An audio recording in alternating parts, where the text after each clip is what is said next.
classes, most of them are online, so it's like, we're gonna see each other that much. Yeah, right. Good morning. How are you? Okay, how have you been?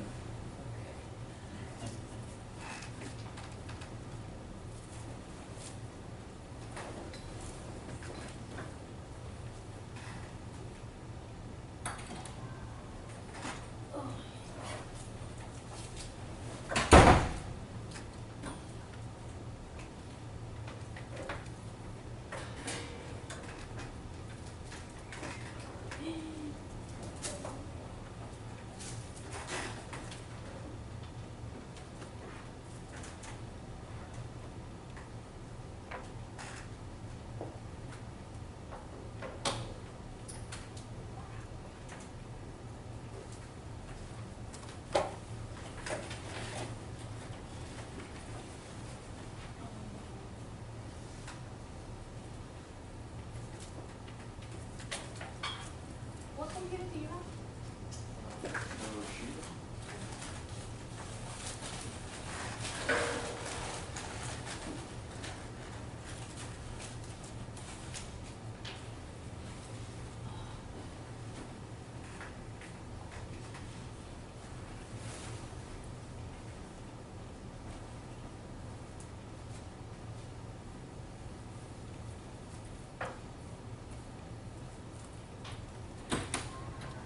How are you? Pretty good. What's going on? I have a question for you.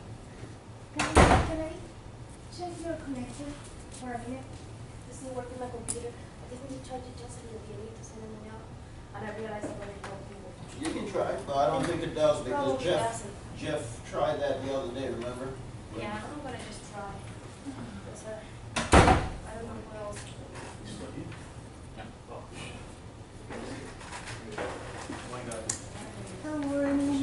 How are you? Good. Yeah, I Your remember. eyes Jeff so tried it. great. It Can you not didn't work. see? I think it's right that just woke up now. Good. All right, behind you.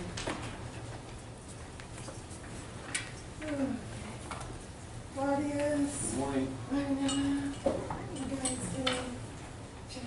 Morning, sir. Do you have a laptop? What type of laptop? What brand? They have Toshiba, Samsung. It's Toshiba. But it has a little feature. That's what I right? I brought it home. You do my thing Oh, for me? okay. Nah, I'm not mine. I was good, man. I I was was gonna nice. do mine to me. When I do the Argus on it, it gives me very small Yeah, window. what's going on? And they say it's a defect. They know about the way to fix it. Defect with Argus? No. The computer. That's something on the computer. They know the defect is very small. I was like trying to. They know it's big stuff. I did like a verse that you say.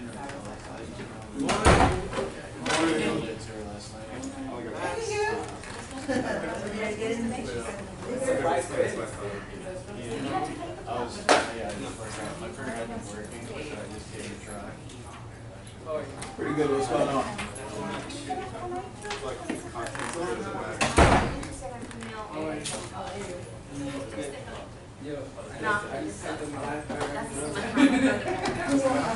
yeah, overall.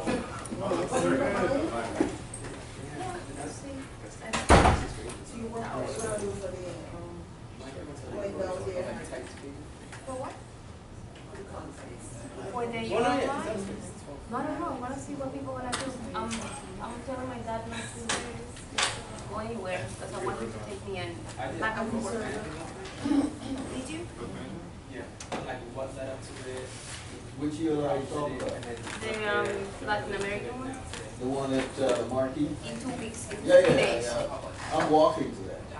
I know. Me too.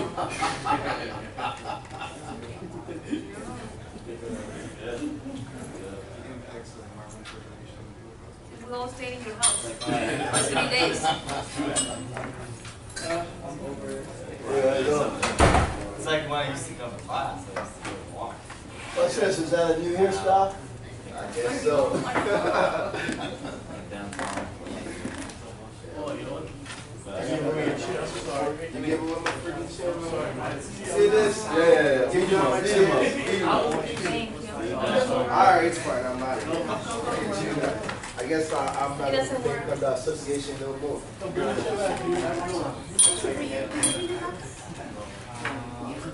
I just need a connection.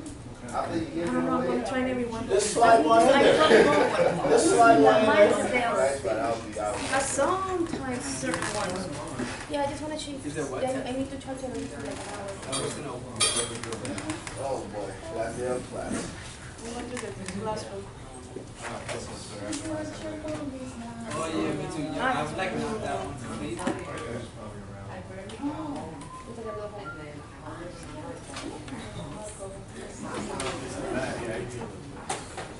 Hey, how are you? The next copy is sweeter. The one I got next week. Crazy one. 2.5.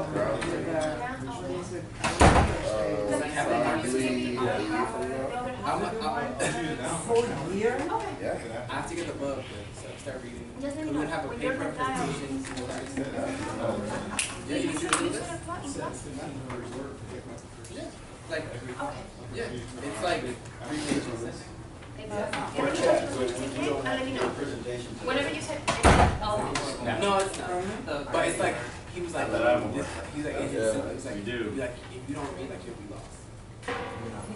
Yeah, every time. Yeah, It's like, IRR.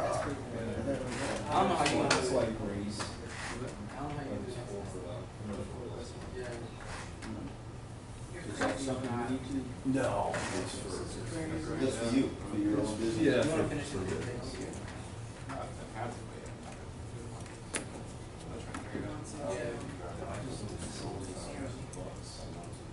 It's only one book, right? So this is a more than full-time So you job. got this. There's one book, there's one for the Argus class. Graphs and everything. Yeah, Stretch. that's how you get 2 pages. Oh, yeah? Did you pick? What? Did you pick? No. Good morning, everybody. Morning. Good morning, how are you? Who's taking classes next semester?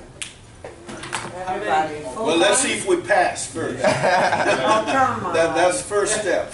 You don't believe that. Now, how many of you are going full-time next semester? Yeah, I'm here too, full time. I admire you guys. So you mean you're not here next? Just one maybe online, that's about it. Oh, okay. So when you go at that pace, how long does it take before you graduate? 3 I years? don't know, I'm just amused. No, it depends on the season. This is A busy season for you. very Yeah. extremely, so I like to sleep sometimes. That helps. Oh, you mean you're not here next Saturday? Yeah, I didn't And apparently, do oh, you Who filled 15 I didn't know pages? the strategy one was the class. I mean, I thought it was more about. Everybody? Well, of the summary and everything. no, I think 12. This first one was. What did you do? 15 pages? 12. Yeah, actually. I mean, 15 with the other stuff. Yeah, But there's Well, only we cut. stretch the crowd. because we skipped the Thanksgiving week. Well, I did 12 by the time wrong. So it kind of goes, I said, We skip Thanksgiving? I thought we had a class on Thanksgiving. Hell no, I'm gonna be in New York. Oh, so you're not gonna be here, but the class. No. No, we don't have class at Thanksgiving. There's no plan. That's the only one where it's canceled. They're not that bad. That's good. That's somewhat of a slow, huh? I mean, a little bit. I don't know what I As much as you can get. When do we know our final grade? Yeah, I'm curious to see what he gets on Fridays. I'm sure you'll be I'm struggling in your with seat, sorry. trivia. You'll have to. No, you're not my seat. You want to sit on this side of passenger today? I mean, it's dark, And then morning. Oh, man. Hey, Claudia. What's going on? You gonna return calls anymore? Yeah. Yeah, I've been so busy. I started feeling like when I was giving mine too, I felt so bad. Just from not having to work out so early. He was just drilling her. He was like, no, these are just the bad. When you got there, I was And like, then shit. Tori I had know, but I back up. can see the time clock, So I was trying to go quicker through the slides. An overlay Like, in can you my go back? Oh, yeah. I was trying to make sure I Like, explained where'd you do that? everything. And he's like, I started kind of getting Dr.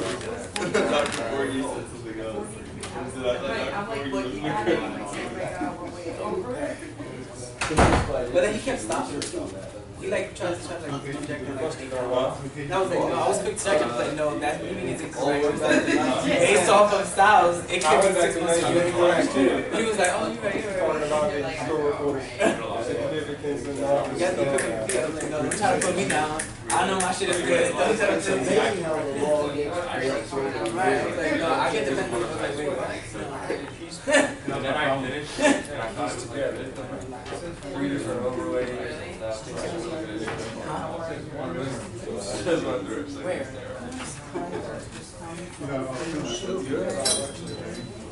I just, But advanced. work.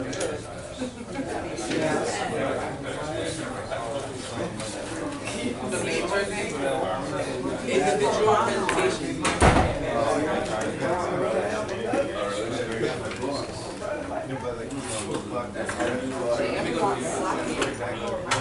I know, but I was really fast. Would you please call Ronald, because the guy called you and confirmed. Let me also call Did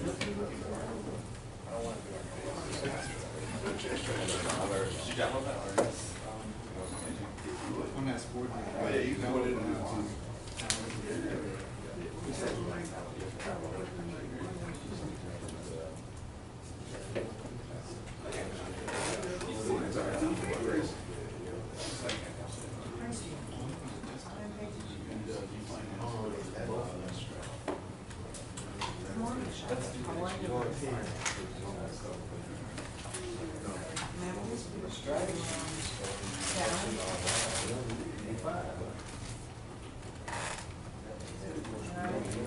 how about Ronald?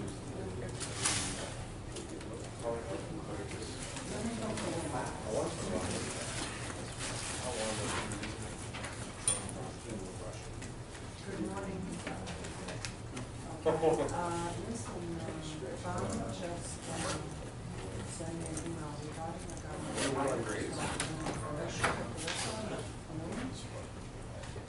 I did not realize that we would do an open reviews.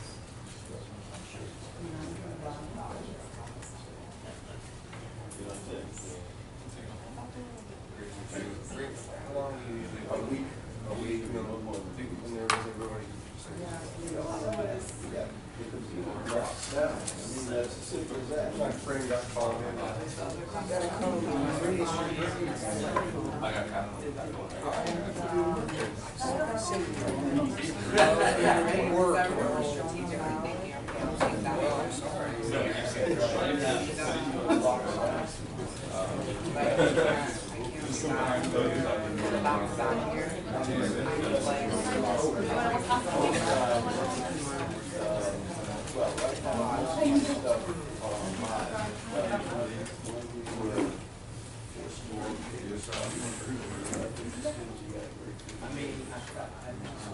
I'm just looking to see what emails I've gotten from people with recent papers. I just spoke to him.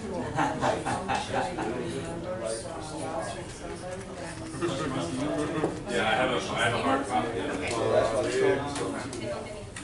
All right, so let me just ask this question. Some of you emailed me early. I thank you very much. I completely failed to take advantage of it, and I haven't read anything. So thank you for your efforts. But someone sent me, like, really early last week, and I have not been able to find the email. I feel it. Who sent it like a full week ago? Probably was me. The two. I think I have it. I think I have it. I said about on Friday. Name, Janae. Janae. I think that might be the one that I cannot now find the email for whatever reason. Will you just forward the email to me again?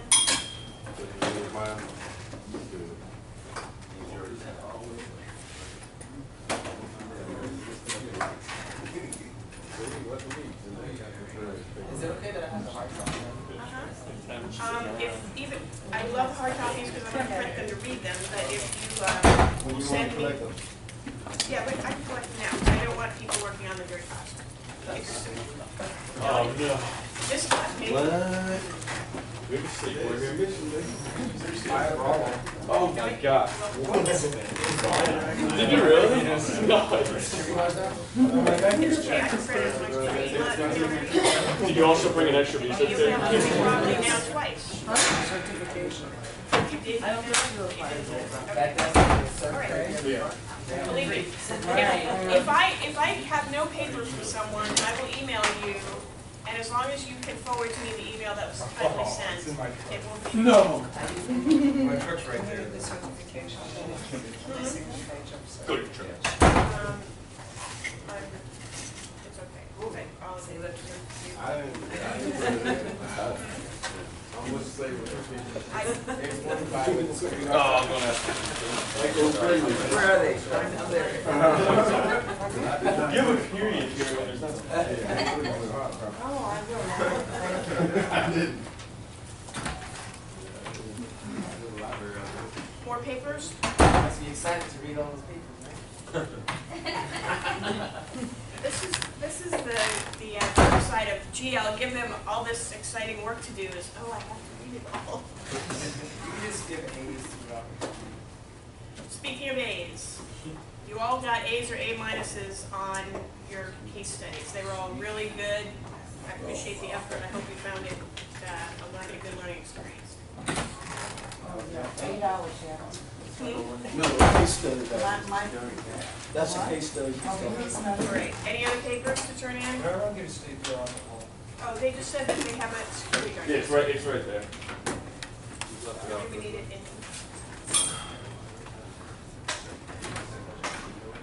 Did you give me, Brandon, did you give me yours? I gave it to him and he gave it to you.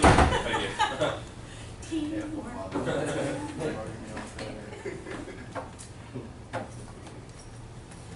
Anybody else? Did I get your paper? Or you just have it? Okay. And I, looks like we have to talk. All right. Okay.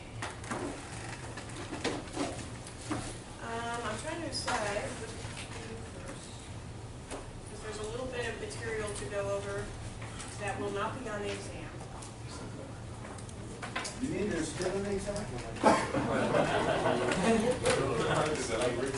He's a doctor, so I know there was two.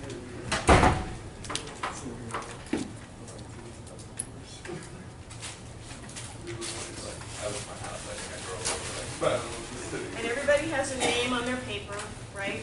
Yes. You'd be surprised. Sometimes we come without. We're so much in I got one email that somebody was sick.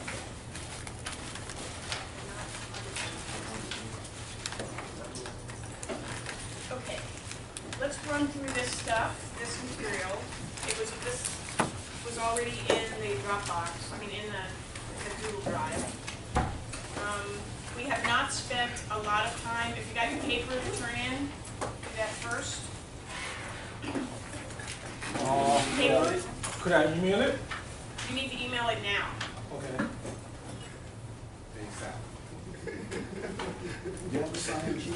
I do, it's moving around.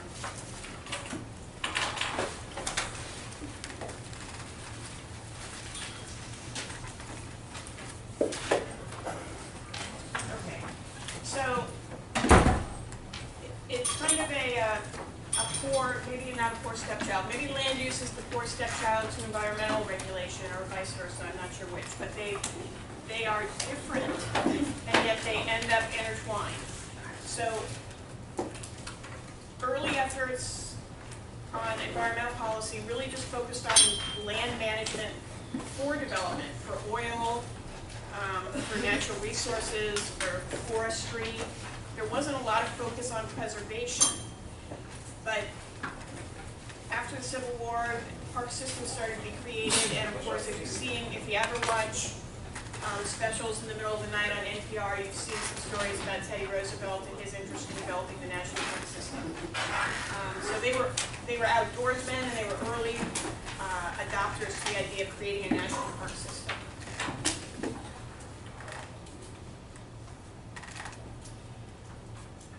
Now, sometimes you will encounter the neat references to NEPA, the National Environmental Policy Act. NEPA is actually not a regulation that directly affects private land use or private land development. It's a regulation that applies to executive branch federal agencies and requires them to consider the environmental impacts of proposed action. It can cross paths with private development because there may be a private development that is dependent upon the construction of a public piece of infrastructure. And if the piece of public infrastructure is being funded by a federal agency, that triggers the application of NEPA. So that's how the private and the public will cross paths. Airports, anytime they do anything significant at an airport, it triggers NEPA review. The U.S. Department of Transportation with roads and bridges triggers NEPA review.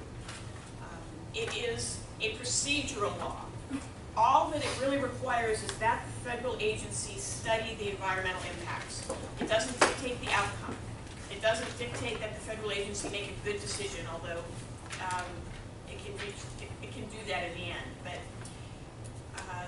and what NEPA requires, depending on the impact, the estimated impact of the project, is either an environmental assessment or an environmental impact statement. An environmental assessment is much less thorough. An environmental impact statement is far more thorough and time-consuming. But that initial evaluation can result in a finding of no significant impact, which means you don't have to do either an EA, or an EIS. Other federal legislation that can affect land development, Clean Water Act, that regulates point source pollution. Would you mind going back one I need to get FONSI? What is that? Finding of no significant impact. Or different FONSI. You guys are too young to know FONSI.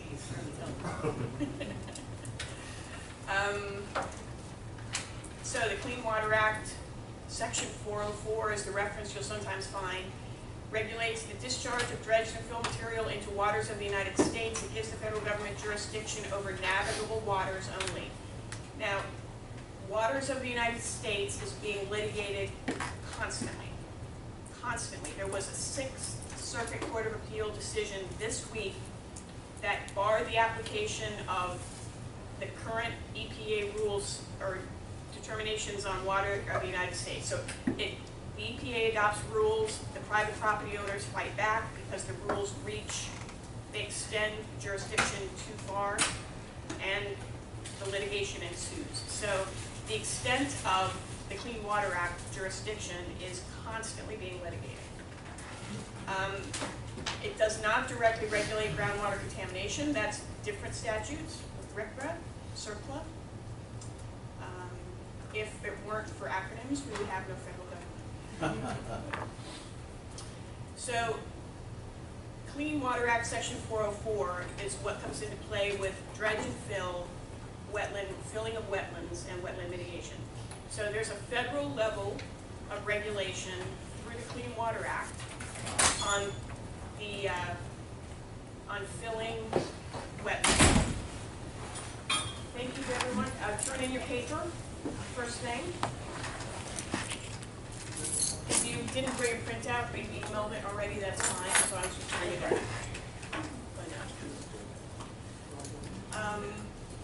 Okay, so the Army Corps of Engineers administers the Section 404 permitting, and what they're regulating is whether or not you are going to be permitted to place fill in wetlands. They have this no net loss standard, which means that any wetlands that are filled for development must be replaced, usually at a higher ratio. So the protocol is avoid the wetlands. If you have to impact the wetlands, mitigate. And if you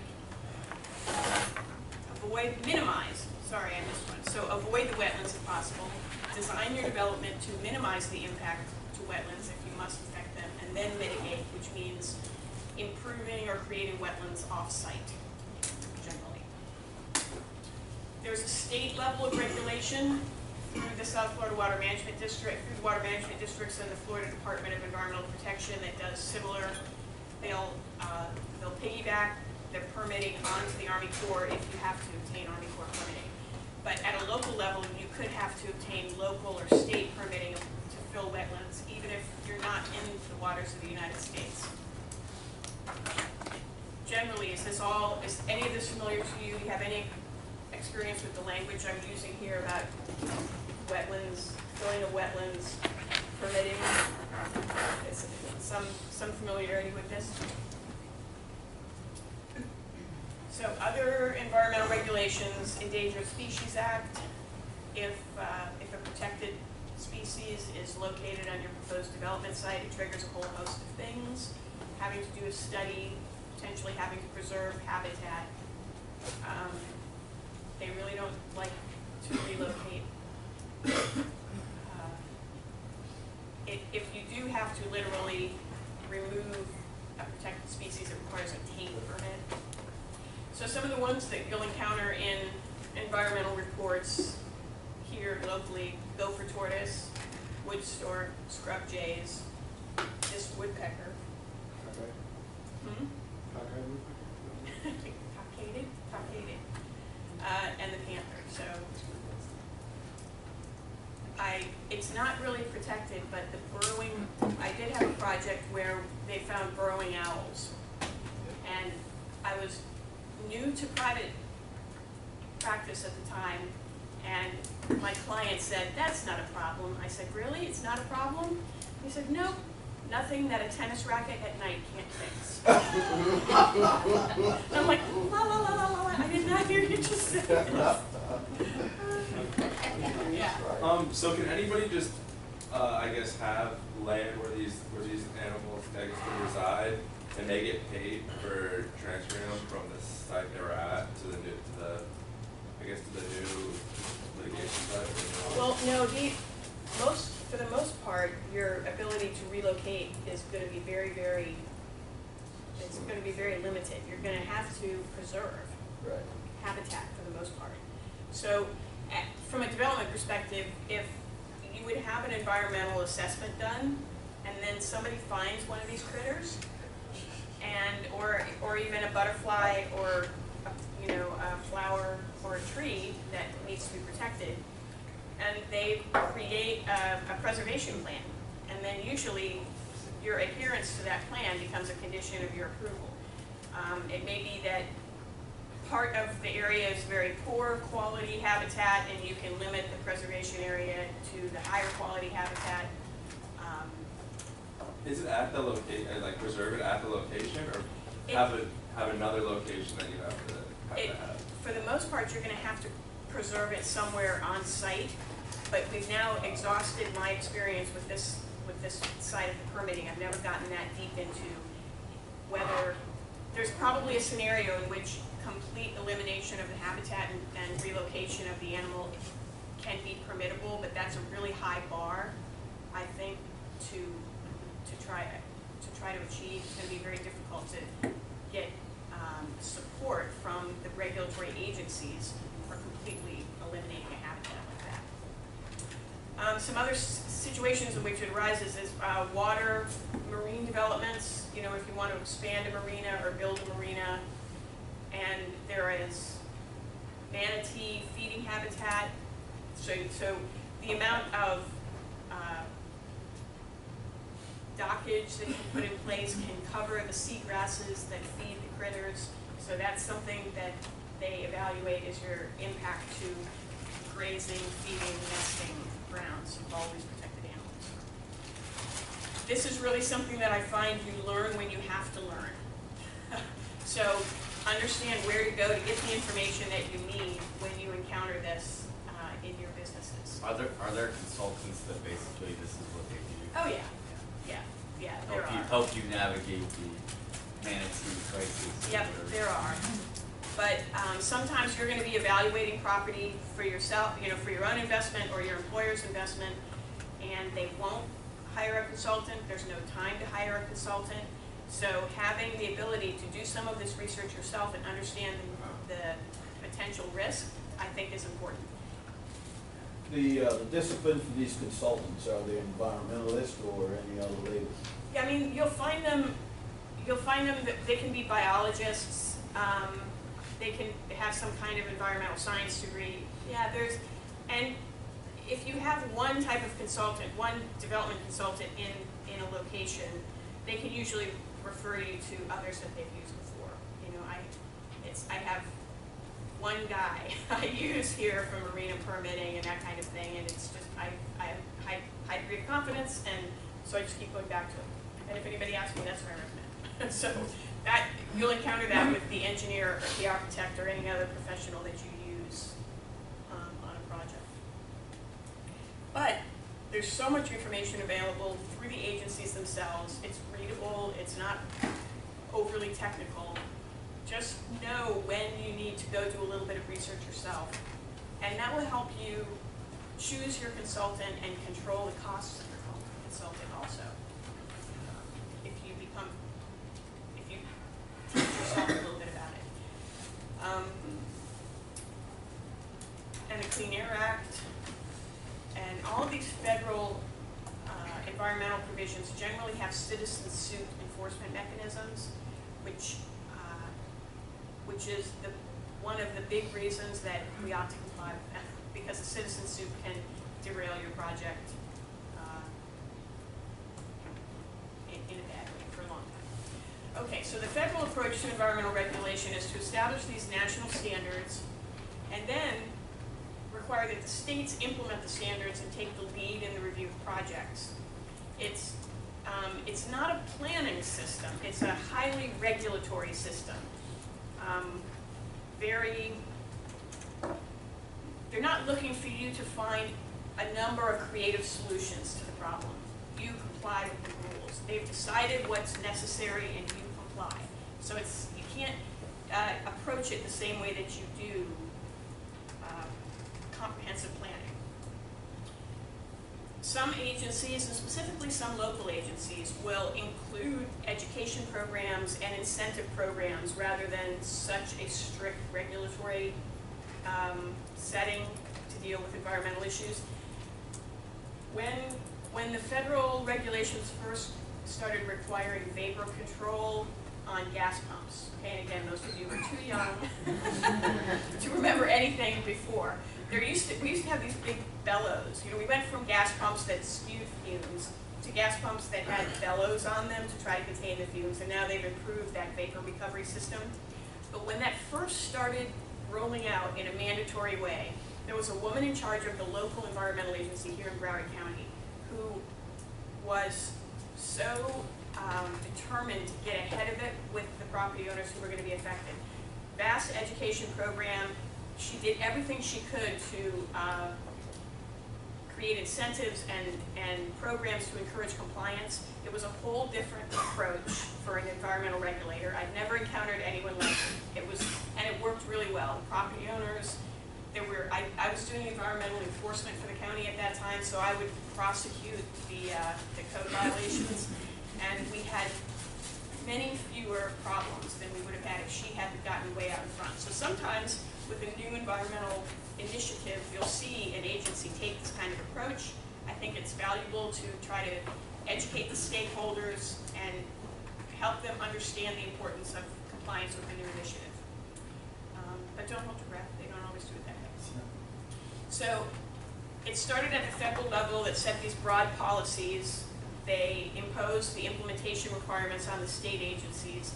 So many states have little versions of the federal. You'll have, in California, you have a little NEPA law. That is, they have a very similar environmental assessment system, but it's pursuant to state law rather than federal law. And then the states will tag on additional regulations that they think are necessary to protect local industry, local environmental resources. Oh, I didn't say. Are we having lunch today? Did they bring lunch? Well, the paper's back there. Oh, is it still there? We're going to miss out on lunch. We can't have that, clearly. Hey, turn in your paper as soon as you get settled, okay? I left my hard Okay, it's already been emailed? Yes, it's in the hotel. Great.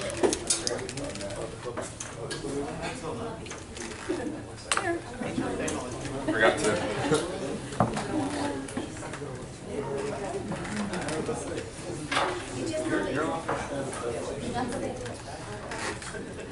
Okay. I have in the past spent more time on this, we're gonna buzz through this. There is, when you look at a zoning code, and we've spent a lot of time looking up how the zoning code in different jurisdictions is gonna affect this property. Sometimes airport zoning will be there, and you'll find out about it when you look at the zoning code. Sometimes airport zoning is completely in a different place in the code, and there's absolutely nothing in the zoning code to alert you that there are height restrictions because of a nearby airport, and the map doesn't show them. It can be a complete surprise. So if a project you're involved with is within 20,000 linear feet of an airport runway, you should go looking for airport zoning. It's a requirement of state statute that any zoning jurisdiction that has an airport airspace protection area within its jurisdiction has to adopt zoning to protect the airspace. It's a limitation on the development near airports, and if it's, the idea being that the public policy has decided that it is better to limit development near the airport than it is to allow development near the airport to limit the utility of the airport, because there is such a huge infrastructure development cost in airports. Yeah. Did you follow the case where Donald Trump was suing the city of West Palm Beach for having the airport airspace over his golf course? A little bit. I followed bits and pieces of it, but I really don't enjoy reading about Mr. Trump.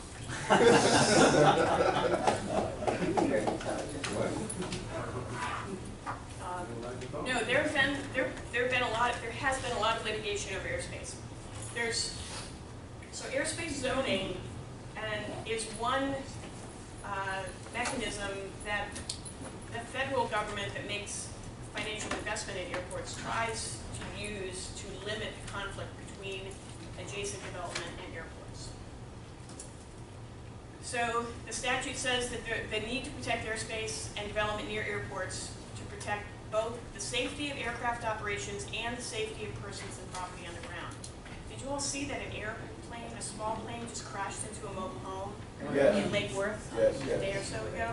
Okay, so there are certainly safety issues associated with the adjacency of development to airports. And they declare that both should be protected to the extent possible by the use of police power without compensation. So they want to regulate land near the airport to prevent development that is inconsistent with the airport, but they don't want to go so far that it becomes an inverse condemnation and they have to buy the land. That's the goal. They don't always find that balance. Well, without compensation though? Because the airports don't want to buy your land. They will, and there's a long history of airports acquiring what are called abrogation easements. So they acquire an interest in the airspace. They acquire the right to fly over your land, but the compensation is minimal. They find appraisers who say that that's not really, it doesn't affect the utility of the use of the land, and there's a lot of tension here when an airport seeks to expand or change its operational mode in a way that's going to increase noise, overflights, or the height of the overflights. So again, the government doesn't want to spend money to buy a navigation easement from you or to buy your land. So they're going to regulate you just as far as they possibly can without having to pay compensation. So the regulations, and again, this comes into, I'm exposing you to this because when you're doing due diligence, it is difficult sometimes to uncover the effect of airport zoning regulations. If you're near an airport, you need to go look for them. Call the airport. They have planners who would love to tell you about their program. And then it affects affects you in a development setting also when you're building tall buildings. Again, you may not really be aware of how close you are in proximity to the airspace patterns of an airport.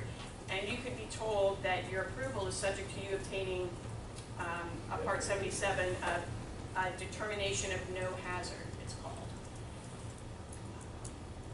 Another way that these regulations will affect private development is with noise sensitivity.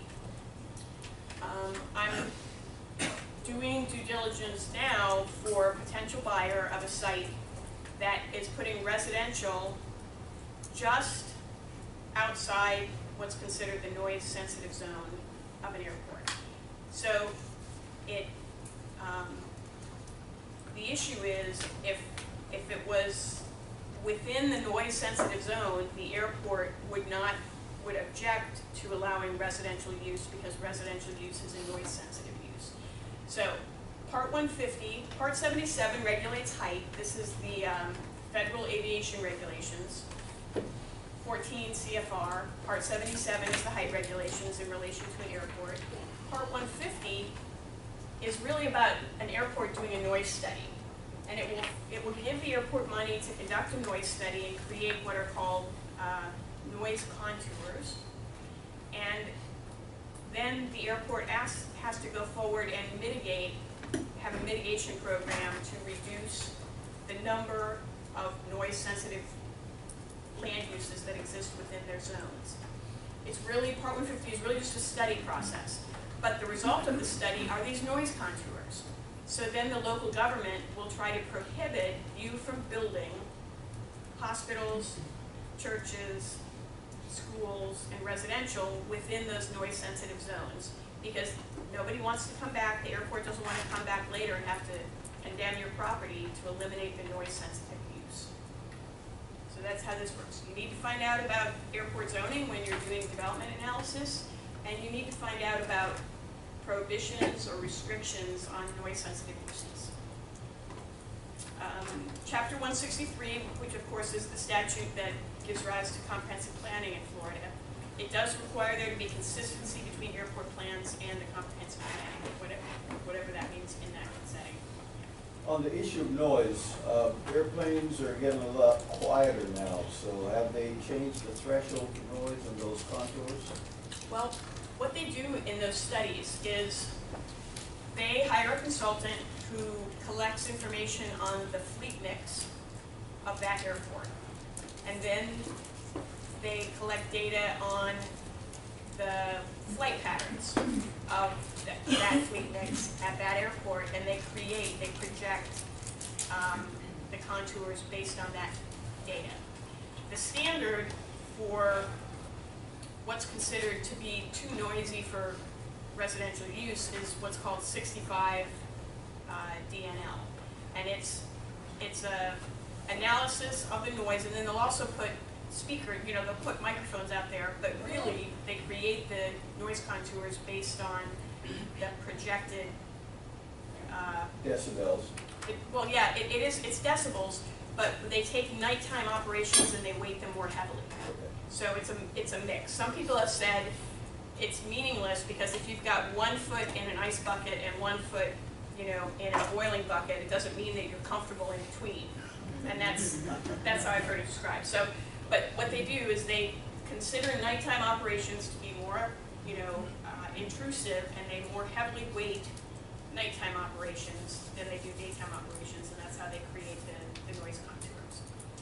There's been a battle over time about the 65 DNL because the EPA has historically, and the housing agency, Federal Housing Agency, have asserted that that's really too noisy for residential, and they've pushed for a 60 DNL threshold. But right now, the FAA wins 65 DNL.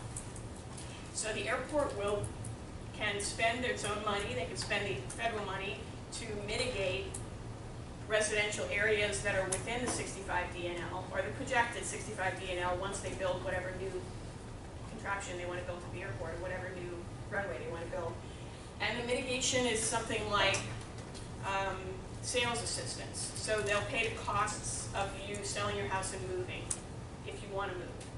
they'll, sometimes they'll pay, they don't do navigation easements very often anymore, but they will pay. There's a vast program going on in Dania right now for retrofitting houses. So they put in more better windows, central air conditioning for the new central air conditioning, even if they had central air conditioning, that type of thing, to better soundproof the house. And eventually, if it's noisy enough, they will simply condemn a whole area. And that's driven by complaints.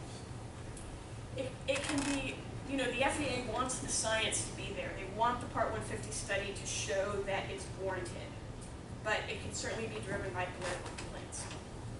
Back in the 80s, when the Fort Lauderdale Airport was expanding, there was a residential area west of the area, like low density, small apartment complexes, mobile home parks. And the science didn't really support having condemned the whole area.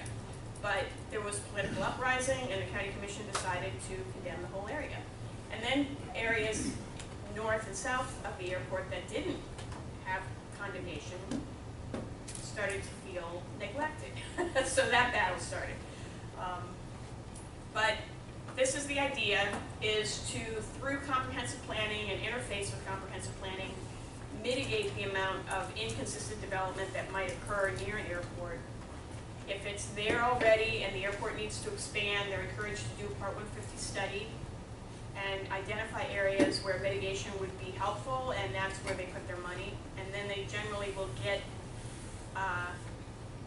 NEPA approval to go forward with their project. See how it all loops back? So every local government with protected airspace is required to adopt some kind of airport zoning. When airport zones impact multiple zoning jurisdictions, the local governments must either adopt airport zoning on their own or enter into an interlocal agreement and participate in a multi-jurisdictional airport zoning board, which in my experience they've never been willing to do because the cities squabble like young children. They must have a development review process that's consistent with Chapter 333, which requires review of tall structures, eliminates certain uses from airport runway protection zones. That's really pretty close to the end of the runway. Regulation of the location of educational facilities and residential development, and sanitary landfills because they draw birds, which conflict with airport. Is there a ballpark figure how far? I know it depends on the size of the airport and all that stuff, but is there a, I mean, Half can you mile? give us an example? Half mile. Half mile. Yeah. Half mile. And the city planners, especially if their city doesn't actually own the airport, are kind of like, airport? What airport? Airport zoning? Height restrictions? I have no idea what you're talking about. And so getting the city planners and the airport planners to work cooperatively can be a challenge, but just be aware that they are both there. So again, if you're in a vicinity of an airport, call the airport, ask to talk to the planning office, and find out if you have an issue before you get too far down the road. At Miami International Airport a couple of years ago, they had a lot of problems with rabbits. I don't see that coming into the regulations here. I see birds, but what about those little critters that are running around on the surface? Well, anything that creates runway incursions can be a problem. Rabbits don't have the danger of threatening to bring airplanes down from the sky. That's the problem with birds, right? They fly into the engines and they cause engine failure. So the rabbits, but maybe the rabbits draw birds. Exactly, that's where I was going with that. Yeah. Now we But did then rabbits draw birds. When I represented the Broward County Aviation Department, which owns both Fort Lauderdale, Hollywood, and North Perry Airport out in Pembroke Pines, we used to go through this cycle. North Perry Airport would have the jackrabbit, you know, a guy in a jackrabbit suit is like the mascot for the airport because the airport was completely overrun with jackrabbits. And then the foxes would come, they would eat all the jackrabbits, and they would have a guy in a fox suit who was the mascot of the airport until the foxes would get hungry and move on, and then the jackrabbits would come back. It was just, I don't know. But anything on the runway is a danger. And one of my good friends at the airport, she started life in aviation as, now she'd gone to a very exclusive aviation, you know, she'd probably gone to, what's that aviation school? Embry-Riddle, most expensive school in Florida. But so she had this fine education in airport management, and what she did for the first couple of years of her life as an operations agent at Orlando International Airport was go out and scoop dead birds, FOD, called foreign object debris. She would have to go out on FOD patrol. Okay, so foreign object debris on the runway is always a danger, no matter what the source is. This is just to show you that this is, again, it's kind of a complex process. You only need to know it if you need to know it, but if you've got a tall structure and you need to get the tall structure permitted, you need to get an expert, and you need to be aware that it can be a time-consuming process to get through what's called the 7460, to the end of a determination of no hazard to air navigation is what you want from the FAA. So these are the review processes. And see, here's what, I can't see what the dimension is, but if you think of the airport as a football field and the protected airspace, you know, as the stadium seating that goes up away from the football field, that's how the air protection works. And it can change slightly depending on what they call the airfield. They can displace the ends, they can tinker with the length of the runway, even if the surface doesn't actually change, it's going to affect the airspace protection. And again, getting your planner, getting your city planner to talk to the airport planner and really understand the impact of airport height restrictions on your project earlier rather than later, that's really the only message. And I'll tell you that airport people are very singular. Airports are the most important and they always win. They are very near, and you've got experience in like DOD or something, right? So you can tell me this. They're not all ex-military anymore. There was a time when most people involved in aviation management were ex-military, and so they had that mindset. But they are so convinced of the importance of the safety aspects of their job and everything else, and they're probably right, that their blinders are on, and they don't see any issue other than airport safety. So you just have to understand what you're dealing with. So these are examples of how the overlays extend from one particular airport. There is a requirement that there be coordination with military airfields. We don't really have that issue down here in South Florida, but you know, Jacksonville, Tampa, other areas of Florida, anywhere where there is a military airfield, there are similar programs to try to coordinate private development with the military airfield. Yeah, we have that at Homestead. Probably, yeah. Is it still? Yeah, I fly out of Homestead Airport a lot, and I can't go close to that military airfield. I didn't know. Are you a pilot? Yes. I did not know. What else did you do? But yeah.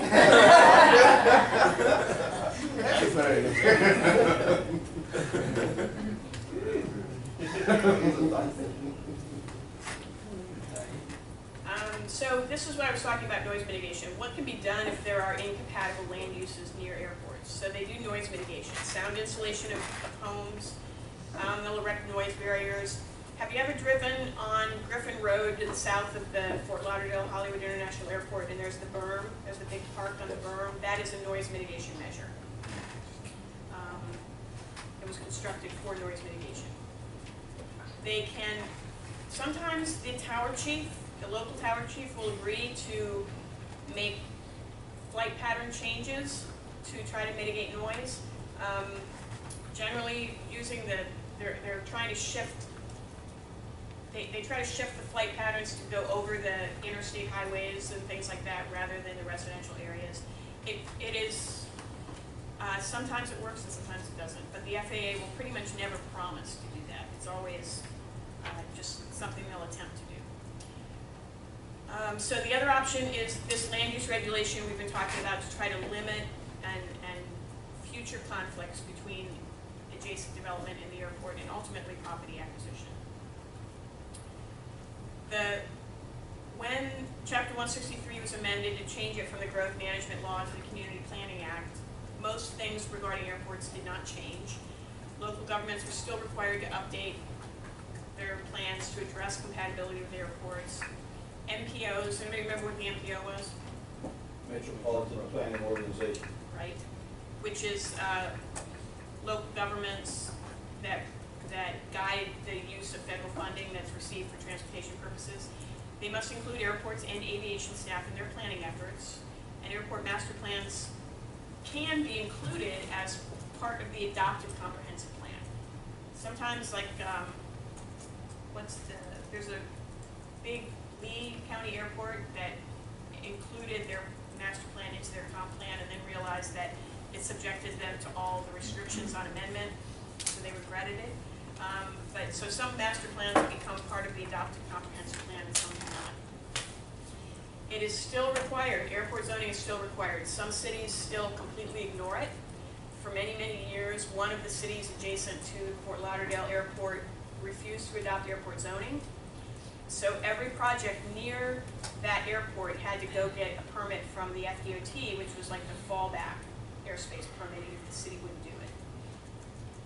And Chapter 333, I think it is still under review. I served on a committee with FDOT staff that reviewed revisions to Chapter 333. We proposed a whole bunch of changes. I don't think they've been adopted. Let's study it and not do anything about it. It happens at the state government level as well as the federal. Okay, quickly, community development districts. How many of you have encountered community development districts? It's a deed to your house or something like that. So this is a process, this is really a mechanism that's created for financing. Before we got off the airport issue, so private airports have the same level of, I guess, government involvement as public airports do, or is there? Private airport, it depends on, the regulation is driven by their certification. So whether they're privately owned or publicly owned, whatever certification they operate under, that triggers a whole host of regulations that apply to them. And so, I mean, you talked about cities not wanting to deal with it, and so if you have a private airport that the city's not really paying attention to, does the Florida Department of Transportation always take care of that private airport? Because that's, I mean, we have a lot of smaller private airports. You mean like people have the airport in the back of their yard, something like that? No, just the smaller ones, the ones that are. If, in theory, the FDOT permit to build a tall structure is required, no matter what. I don't think FDOT has the staff or the interest in monitoring a lot of these smaller airports because they're, they don't create the kind of conflicts we're talking about. Nobody's wants to build a tower, and they also don't have the air traffic pressure that a commercial airport has. If commercial airports are very expensive and efficiency is important to them, they even will try to encourage general aviation, that means the private aircrafts, away from the commercial airports because they slow down the traffic so much. The separation between a jet and a small aircraft is so much larger than between commercial jets because the poor thing will just flip over, you know, when it gets in the turbine. The weight. It's just, yeah, they have to spread way out and it slows down the number of planes they can land and everybody hates it. But general aviation is protected. Airports that are publicly funded cannot ban general aviation entirely. But what I'm saying is for a 100% GA airport, nobody really cares until somebody cares, you know? Yeah. The opposite problem, residential neighborhood, small plane, who can stop it? I mean, right now we have a gentleman running for mayor against the existing mayor in Davie, and his reasoning is because he's restricted from flying his plane from a residential neighborhood whenever he wants. The only problem is sometimes he has a couple of drinks and he likes to circle around the homes. Bad mix. So is there any regulation for that? Regulation of what precisely? I would feel very apprehensive. The guy next to my house would drive, start flying an airplane intoxicated. Well, how do you stop that? There's nobody to give him a You ticket. can't have an airfield. You can't have an airfield that's not permitted. approved by the FAA to some degree. I don't know what the permitting criteria are like for a privately owned airstrip, but they're going to treat it just like an airport in terms of their evaluation of the airspace and their establishing of airspace protections. It's not going to have a tower, of course. It's not going to have any of that. It's not going to have instrument systems. It's all visual, but it still, I think, has to get a certificate from the Minimum FAA. criteria. Yeah. If somebody's driving, they give him a DUI when he's drinking, what do they give a pilot? DUI? Well, They can't stop usually if you crash, they're gonna check you out. And Oh, is that's, that? Yeah, they I don't mean, have police in the air, so If a they pilot can't. has a problem, then Yeah. they're going to be evaluated that's and they right. could have their license pulled. Exactly. Nobody called him, he's running from it. So the FAA regulates pilots, they regulate aircraft, the repair and refurbishment, all the creation of parts, the whole part stream for aircraft is regulated by the FAA. Of course, airports, they regulate, of course, air traffic. They've got a pretty heavy hand. In other parts of the world, this is all done privately. This, in the United States, it's very government run, and Canada. Canada too. Yeah. There's no movement. I mean, there have been suggestions. Okay, there are prohibitions in federal law on foreign ownership of American flagged airlines. Their investment is controlled. So, I mean, money flows. It's an international world. A foreign investor wants to invest in a struggling American airline. That sounds like a good thing. No, it's regulated by federal law. So it's just a different mindset. It's a very military perspective mindset. Okay, community development districts. This is really a mechanism that can be used to fund infrastructure for very large developments, water, sewer, roads, drainage. There are criteria for how they have to be created. If they're especially large, they have to be approved by the governor and cabinet, but smaller ones by local governments. They establish an initial board of supervisors, appointed by the local government, and then eventually the landowners control the board of supervisors. So the community development district has the ability to impose additional ad valorem taxes or special assessments for the purpose of funding infrastructure. They can then, on the strength of that assessment authority, they can sell bonds if they do the studies and they determine that somebody will want to buy the bonds. And then they use the money to build the infrastructure. They can hire managers and contractors. Some of them build the infrastructure, hand it over to the property owners, and then the property owners end up paying off the infrastructure over time according to the assessments. Some of them stay, some CDDs become quasi-local governments, and they stay and regulate architectural issues and landscaping and signs and all kinds of things. No impact fees? What do you mean? Well, the CDDs, are they not required to pay impact fees to the higher authority? Only if they're building something for their own account. You know what I'm saying? And this is all infrastructure. Infrastructure provides service, not impact, right? Infrastructure is the answer to impact. That's how we accommodate the impact of development. So for the most part, it's infrastructure, which is servicing development that pays impact fees. But if they were going to build an office building for their own manager, they would have to pay impact fees. Sure. But that's because they're creating an impact themselves. They're not just managing the creation of infrastructure. So again, it's really a financing mechanism, but some areas, like there are some CDDs up in Coral Springs that are very, very, very active in aesthetic things, to make sure that commercial developments are adequately landscaped, and they go above and beyond really what the city zoning code would require. The thing with CDDs is that they must adopt a plan of improvements. There must be engineering studies to show that the improvements are necessary and will actually benefit the land. So they can't impose assessments unless the improvements actually benefit the land. That's the justification for assessments. There's usually a preliminary assessment rule, an opportunity for public review, and then the adoption of a final assessment rule. And it allows a developer to hand over the tail of the infrastructure costs to the end users.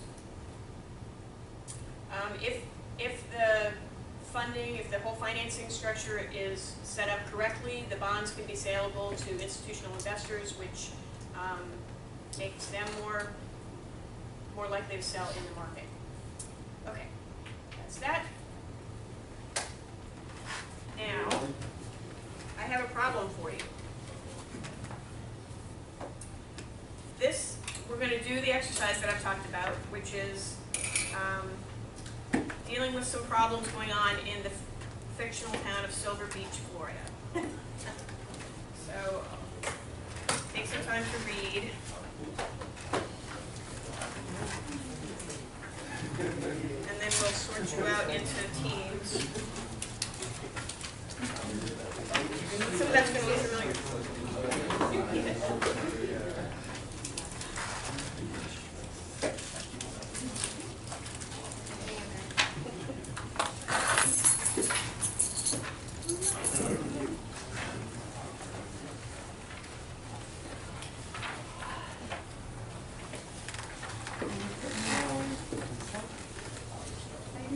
Good.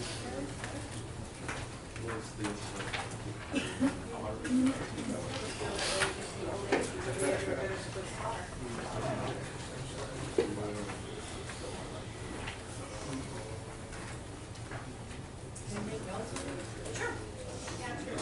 Sure. I'm not going to collect it or anything, that's just the purpose of the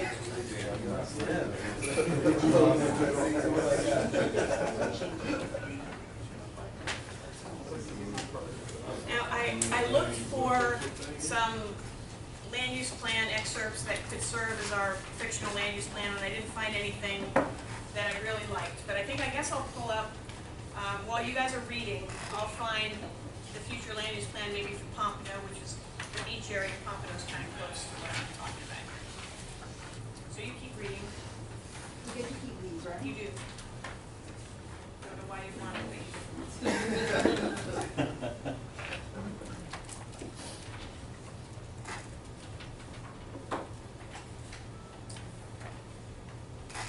Has the name been changed, or is this a true Oh no, this is fictional.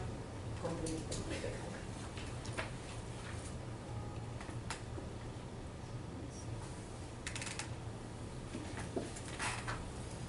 Why did they change their website so I can't find things anymore?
particularly helpful and not, so let me know how you're doing.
May I ask a question? A1A is on the barrier island? Yeah.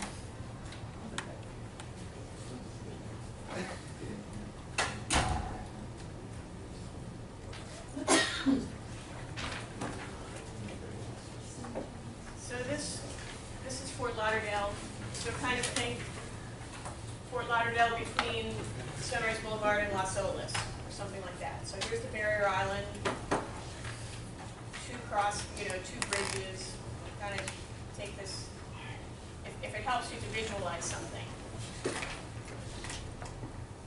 And the west side of town is, west of I-95, let's say.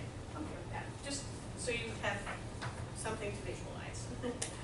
Okay. When the document says concurrency, it means impact fees, right? Concurrency, that there are facilities and services in place to meet the impact of development concurrent with the impact of development, yeah. Which, to develop it means the fees that you have to pay for the impact. But from the government perspective, they can confirm that there is water capacity available at the plant, there's sewer capacity available at the plant. And if there's not, then you have to pay for it. Sometimes you have to pay for it anyway, but if there's not, you might have to delay your project until, or address it privately, provide the service by some other way. Okay.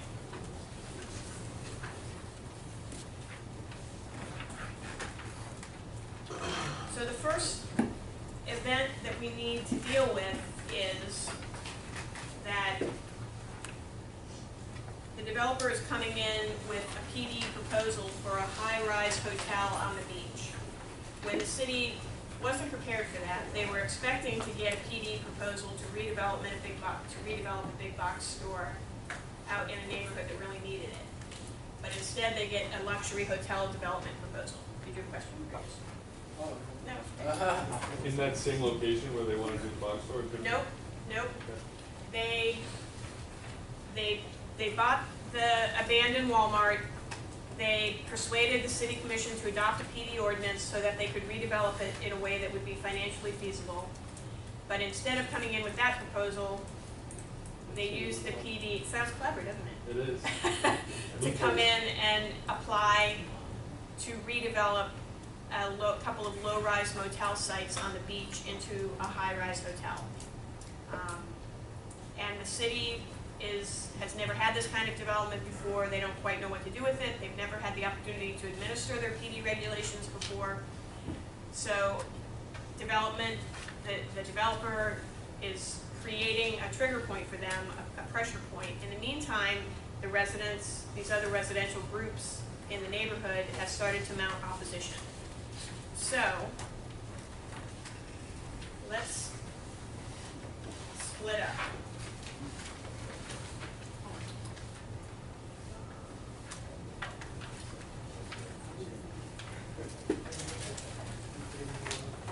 So the developer team is 1, 2, 3, 4, 5 developer team. You're the developer team, okay?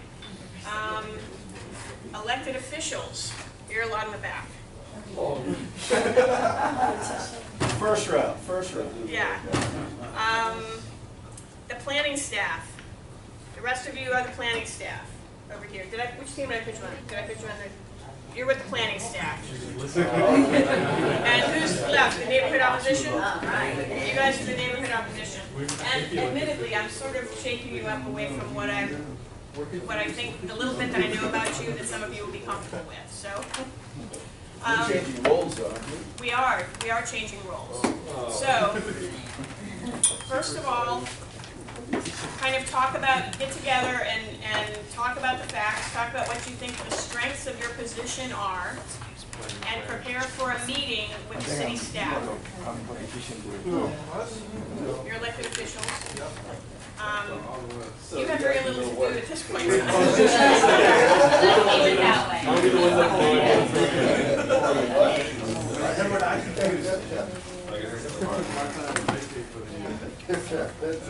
So what we're going to do after you guys confer for a while is the development team is going to have its first meeting with the staff on its proposal for the hotel, and the staff is going to provide its initial reaction to the project, and the elected officials will then be asked to chime in. If the staff is opposing the project and the elected officials don't think it should be opposed, you're going to give your perspective on the staff position on the project. When does the public chime in? The neighborhood meeting will be the second meeting, but we'll have shifted roles by then, and you'll need to take a different position by that point in time. Okay, so remind me what I just did. Who's the developer team? You can be on the developer team. Who's the city staff? City staff, okay. Who's the elected officials? You guys are all on the, no, you're neighborhood opposition. Okay, so the application has been made. You're preparing for the first meeting between staff and the development team. The neighborhood opposition, this is all public, this is all available to you in the public now, so you're going to talk about what you think about the project, what your opposition, if you're going to oppose the project, what your strategy will be. Elected officials, your concerns are tax base and not having too many people showing up at your public hearings to harass you about what you want to do. So think like an elected official. You Make everyone happy but not. You need to create tax base. You need to satisfy the business interests of your community to some extent because they contribute to your campaigns, and it's good for the local government. It's good for everyone if there's a tax base growing. You want to be sensitive to the residents. Yes, so you're trying to find a way to please everyone. Didn't I already say that the governor or the mayor or whatever it is wants it? The mayor does, yeah, but that's only one vote, right? Okay, so I'll be the mayor. And then I'm not surprised. I'll take that as a compliment. You should. All of you, I always like having some students who have more of the public perspective, but in general, if you're in this program, you have the private development perspective. That's the side you make parts over, and then we got on Saturday 1 a.m. Part of the planning. You've been to the Yeah. Sorry. massive parking garage. Sorry. I don't know that we have much to do until they come to us,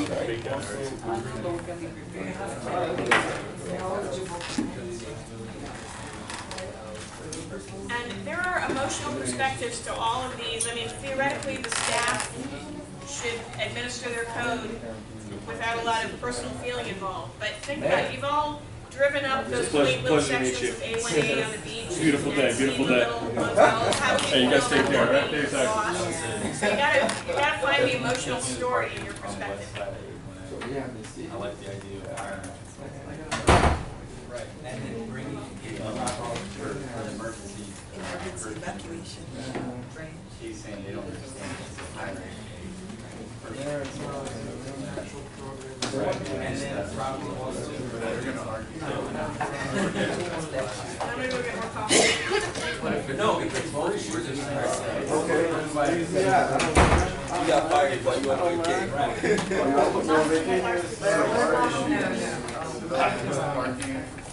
So I guess we're also not gonna oppose it. That's why we need the PD.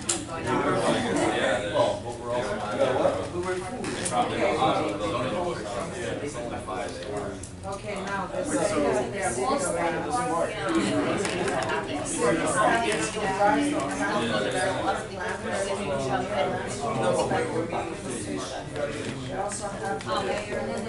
Not toxic.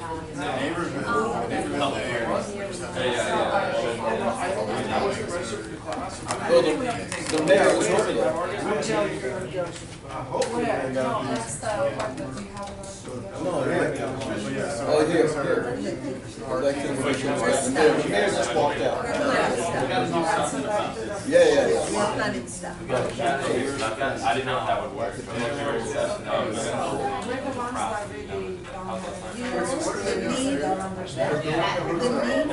Oh, my Snapchat. The address with, Right, so the deal is they they're bought gonna a understand crack the plan. dedicated to human rights, you know? Not a They piece. can, They own this other piece of ground piece. They convinced them, hey, we wanna do a project here. I don't see a problem with that. And the I just proposal don't like the way they was the did. project on the beach You know, to just get, close one thing. and they don't have anything for the crack. Yeah. So somehow we gotta convince them, that we're still moving this land. Because it's nowhere near, and there's no parking there. So who's going to be city manager? The city manager is what's Oh, you're the city manager? So the city basically We're gonna take care of Yeah, but that. the city manager is part of the planning team. He's not elected. Under this PD that That's not, where does he fall? We can say, like, remember it says that.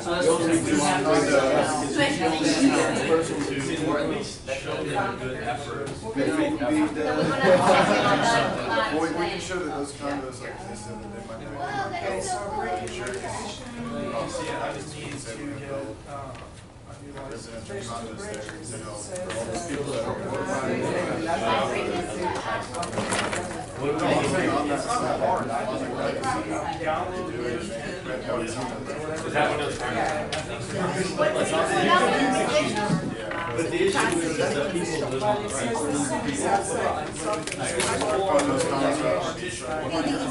Yeah, those condos that are. That's what it was for traffic. But that's what I'm trying to explain. Did you read? Not yet, not yet. You have enough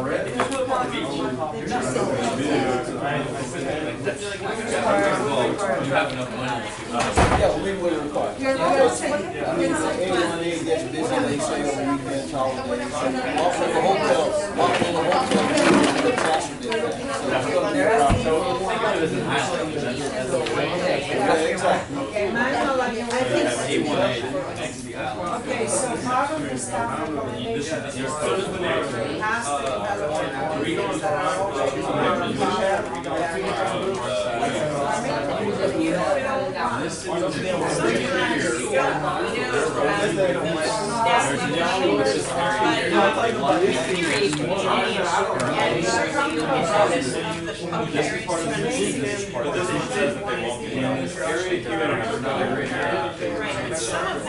The fact that they don't do this doesn't mean they can't right now. help them draw them in. city was excited because they wanted to take The first time messed up, I didn't project. Right. So I had to go in and they obtained, But you can do 2 acres primarily on the east side, but they also have this is the one, and it's near the local trolley system.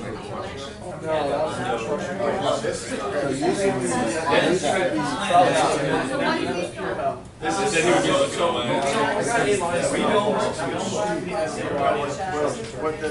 basically what we do is, we said we were gonna build.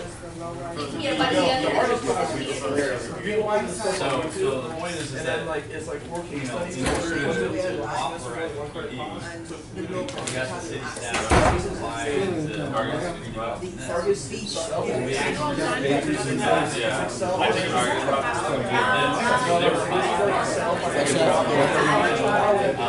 somehow we got some back connection to the mayor's office. The mayor's on our side and supports us.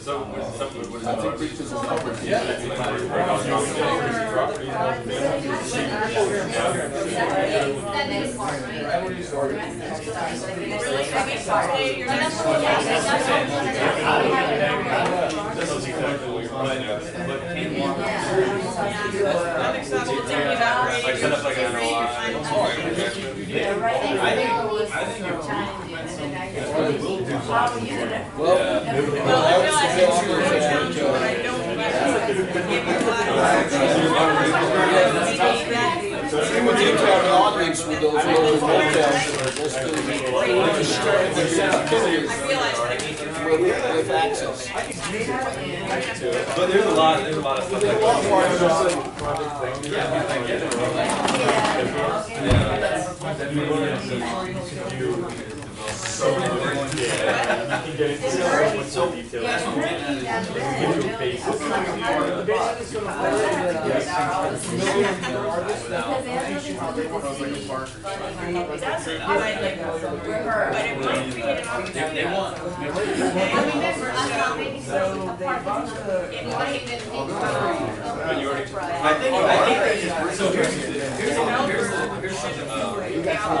we could create a dump and your condominiums is a cost by the developer. But in reality, they may be willing to help condominiums in order to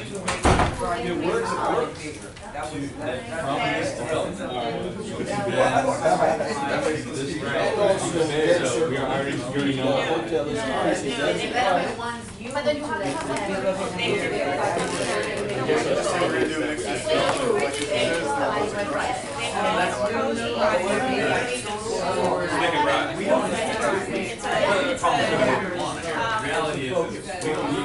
but it's in a private setting, so it's not a and so and some, again, the developer, and it can be couched in some other way. So they have a scheme that was created by inadequate insurance following the last storm.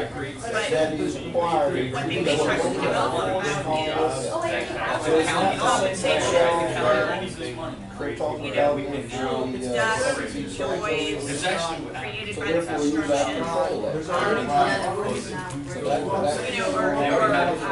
things like that. So if the fact that the condo has a need for money might mean that they would be willing to get a